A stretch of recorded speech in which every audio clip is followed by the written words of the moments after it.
Nobody warned Camille that the girl she humiliated in front of 20 people on a Tuesday morning would one day be the only reason she didn't fall apart completely. Nobody warned Luz either that the girl who waved her hand at her like she was furniture would someday sit across from her, shaking, unable to solve a problem without her help. This is not a story about karma. It's not even about justice. It's about what happens when a girl raised on every comfort life can offer gets stripped of all of it and has to face the one person she treated like she didn't exist.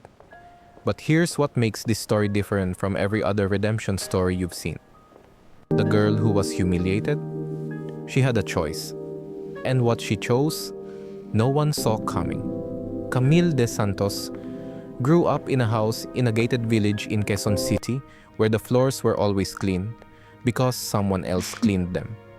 Her father ran a distribution company with government contracts. Her mother came from old Marikina money. 2 cars, a helper, a gardener, a standing Saturday reservation at a restaurant in Tomas, Morato. Camille was their only child, which meant everyone she had was treated like a need. She went to one of the most expensive private schools in the metro, the kind where students arrive in tinted SUVs and complained when the cafeteria ran out of pasta.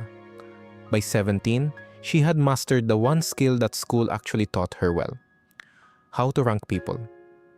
Who matters, who doesn't, and who, like the girl in the blue janitor's uniform, doesn't even register.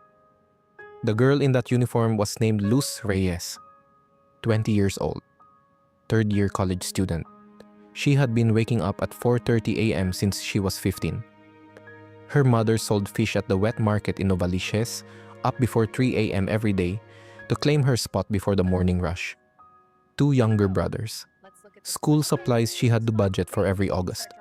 She earned her state scholarship through pure academic performance, not one connection, not one shortcut. The janitorial contract at Camille's school paid daily, and the shift ended in time for her 1 p.m. class. Every centavo had a destination before she even received it. She didn't mop floors because she had no ambition. She mopped floors because ambition has a price, and she was the one paying it. It happened on a Tuesday morning in October, hallway outside the grade 11 English classroom. Luz was finishing the last section of the corridor, third hour of her shift, 15 minutes before she had to pack up and commute to her own university. Camille came around the corner with 2 friends, both holding iced coffee. She nearly stepped into the wet section of the floor. The yellow warning sign was right there.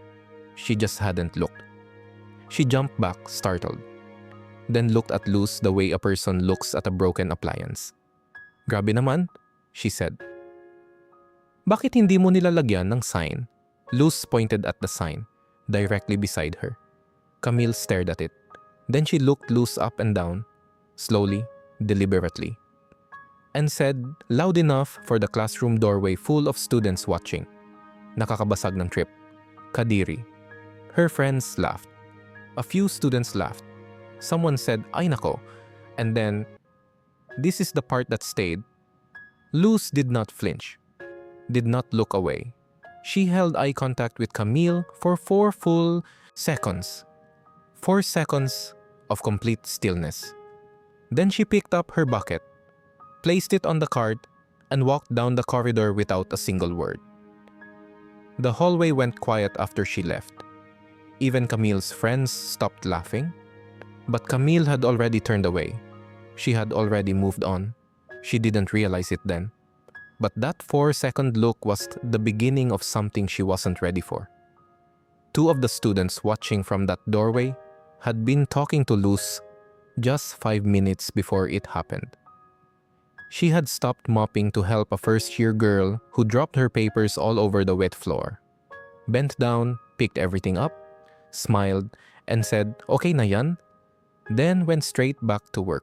Those same students watched Camille dismiss her like she was nothing. They said nothing, but they remembered.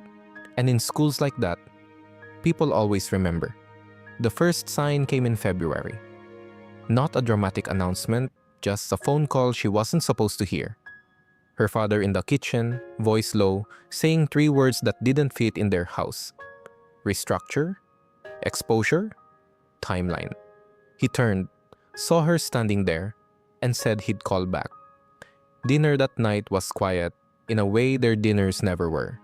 Her mother offered extra rice twice. Her father left the table before dessert. Camille lay in bed that night staring at the ceiling. She had never once worried about money in her 17 years of life. Not once. And that right there, that total absence of worry, was exactly the problem. By March, the picture was complete. The distribution company had overextended into a logistics partnership that collapsed after a procurement rule change. They weren't bankrupt, but they weren't what they were. Her mother sat her down with a folder and one word: adjustments. The private school tuition was the first adjustment. The driver was the second, and then her mother said, almost as an afterthought, "You'll be enrolling at the State University in Quezon City for senior high." Camille stared at her. "Ma," she laughed. A short, disbelieving sound. "That's where the janitor's kids go." Her mother didn't respond. She just closed the folder.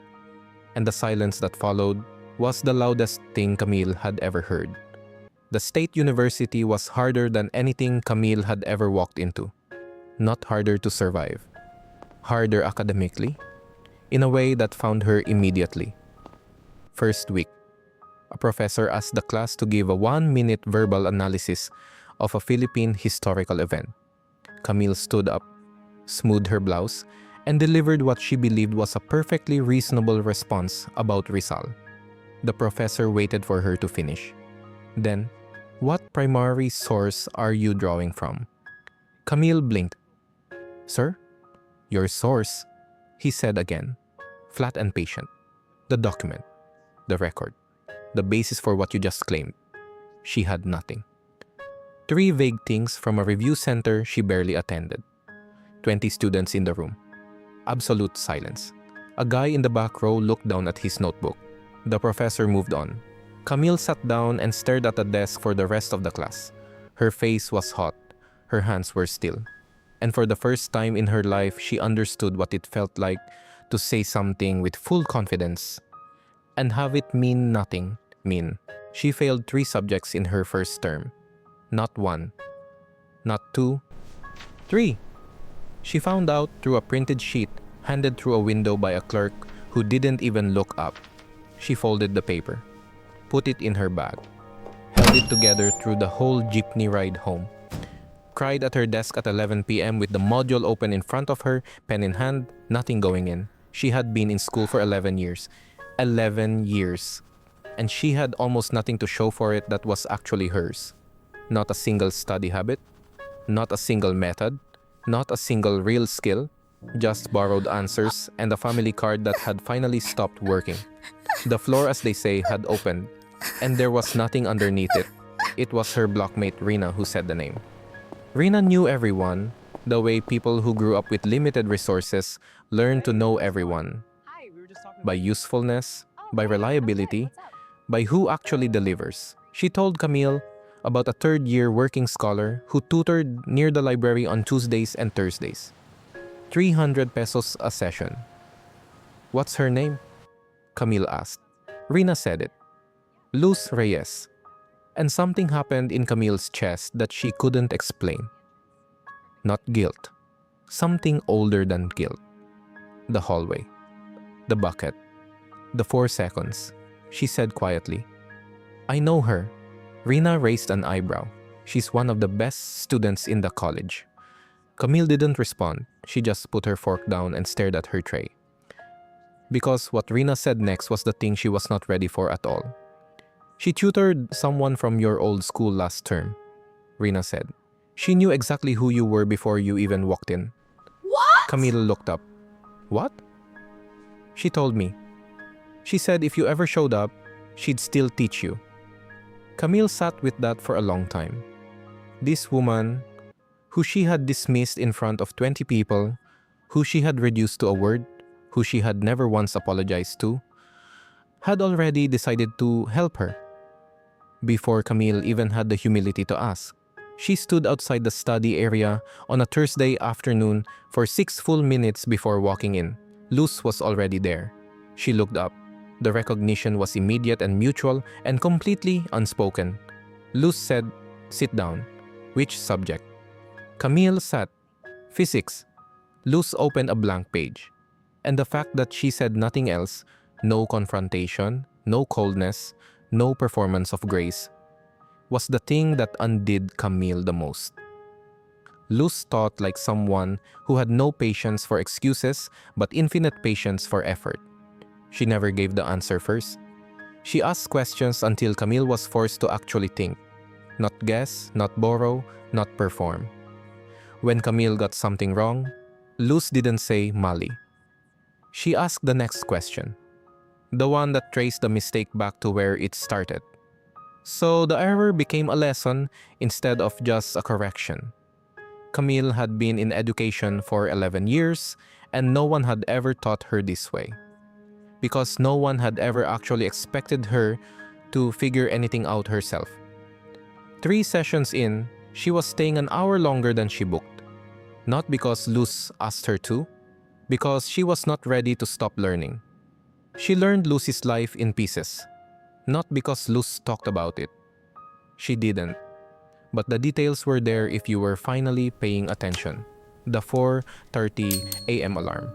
The encoding job before class. Lunch in a repurposed margarine tub that always smelled like her mother's cooking. Adobo, sinigang, something made the night before. Class over?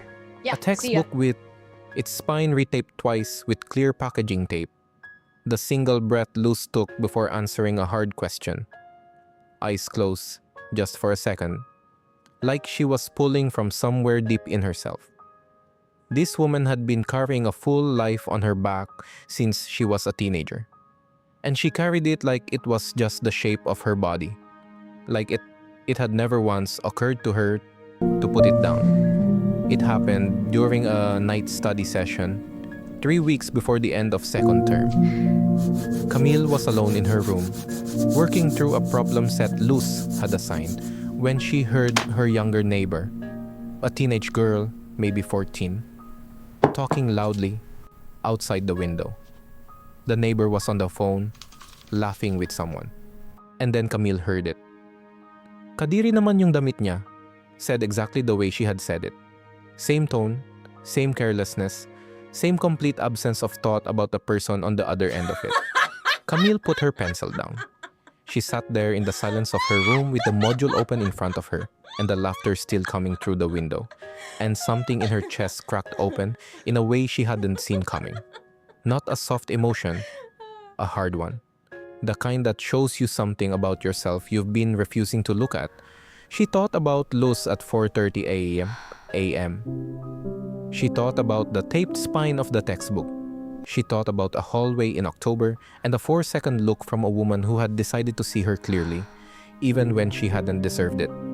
And she pressed both hands over her face and stayed like that for a long time. Not crying exactly, just holding the full weight of who she had been. She passed every subject that second term. All of them. Not comfortably. Some by a margin she wasn't proud of. But passed. By her own hand. For the first time in her life, something she achieved was entirely hers. She called her mother, said, "Pumasa ako ma, lahat." Her mother was quiet for 4 seconds. Then she made a sound that wasn't quite crying, but was. Camille pressed the phone to her ear and stayed on the line long after both of them had stopped speaking. At the end of the school year, Luz was named one of the university's most outstanding working students. The ceremony was in the main auditorium. Folding chairs, a sound system that cut out twice, a dean reading from prepared notes. Luz walked across the stage in a pressed white blouse, received the certificate with 2 hands, bowed, and returned to her seat. No speech, no tears for the cameras. Camille sat 3 rows back. She had not told anyone she was coming. She clapped harder than anyone around her. Not because Luz would see it, because she needed somewhere to put everything she was feeling. And her hands were the only thing available. After the ceremony, Camille waited. She stood to the side of the auditorium exit while families took photos and friends embraced their scholars. She rehearsed what she was going to say, then deleted all of it, then rehearsed again, then saw Luz come through the side door. Certificate under her arm, phone out, already typing, probably telling her mother, probably sending money home after the message, probably both. Camille stepped forward. Her mouth was dry. Luz! She said it twice before Luz stopped and turned. And then Camille did something she had never once done in her entire life. She spoke without any plan for how it would land. I was the one. October. In the hallway. The sign was right there and She stopped. Her throat closed. She pressed her hand to her mouth for a second. Luz said nothing. Just waited. I'm sorry, Camille said. I'm really sorry. Not the polite kind. I mean, she exhaled. I didn't see you. I looked right at you and I saw nothing. I saw a uniform and a mop and I made you into a punchline in front of 20 people. And I went home that day and I did not think about you once. Her voice broke on the last word. She wasn't performing it. She was just telling the truth for the first time, out loud, to the person who deserved to hear it. Luz was quiet for a long moment. The certificate was still tucked under her arm. When she finally spoke, it wasn't what Camille expected. It was worse and better, and it will stay with you. Luz said, "You know what hurt the most? It wasn't the word. I've been called worse. What hurt was that you looked directly at me and decided I wasn't worth the effort of a single thought. That's a choice, Camille. That's not an accident. That's a decision." Camille had no response. There was nothing to say to the truth. She just nodded, eyes full. Luz looked at her. The same look from the hallway, but completely different. And said softly, "But you came back. You sat in that chair. You did the work. You didn't have to do any of that. And that matters to me." She paused. "That's why I kept teaching you." They stood there in the afternoon light for another minute. No dramatic resolution. No movie embrace. Just two young women on a walkway who had reached the same place by completely different roads. Luz had to catch a jeepney to Novaliches. Dinner with her mother. She said goodbye plainly, the way she did everything without announcement, and walked toward the gate. Camille watched her go, and she noticed the way you only notice things when you are finally paying full attention, that Luz walked without looking back. Not out of coldness, but because she had already been moving forward long before this conversation. She had never actually stopped. Camille is in her second year of community development now. She commutes by jeepney, eats in the canteen, tutors a first-year student named Bea every Tuesday afternoon. No charge, no shortcuts, just the next question, the way she was taught. One afternoon, Camille was walking Bea through the hallway toward the library when Bea almost stepped into a freshly mopped section of the floor. The utility worker, young, blue uniform, bucket beside her, had placed the yellow warning sign right there. Bea made a face, looked at the mess, looked at the worker, and said, "Adid," without thinking, the way people say things they've heard before. "Kadiri naman." Camille stopped walking. Every hair on her body stood up. She looked at Bea, at the worker who had her eyes down and her jaw tight. And then Camille said, quietly, "No performance? No lecture? Don't." Bea looked at her. "What? Don't," Camille said again. She looked at the worker. "Pasensya na po." The worker looked up, nodded once, and went back to her work. Bea was quiet the rest of the walk. She asked Camille about it later. Camille thought about how to explain it. About October and hallways and 4-second looks and a woman who chose to teach her anyway. And she said, "There's a person behind that mop. You just have to choose to see them." That's all. That was everything.